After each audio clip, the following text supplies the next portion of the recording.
All Parties Hurriyat Conference has condemned the Indian government under the Prime Minister Narendra Modi for being the primary obstacle to peace in the South Asian region. APHC spokesman Advocate Abdul Rashid Minhas, in a statement issued in Srinagar, asserted that the RSS-driven policies of the Indian regime pose a serious threat to the regional harmony and stability.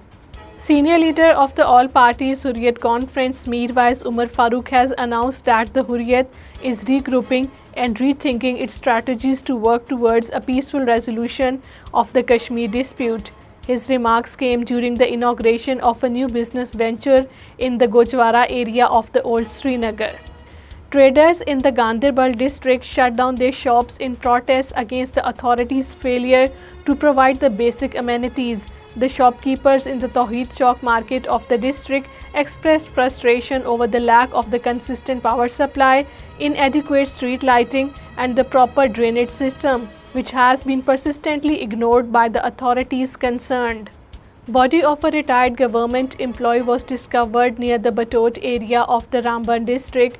A man died and another was injured after a vehicle he was travelling in collided with a tanker in the Sonamarg area, Ganderbal district. A man was killed after being hit by a moving train between the Budgam-Mazhama section in the central Kashmir.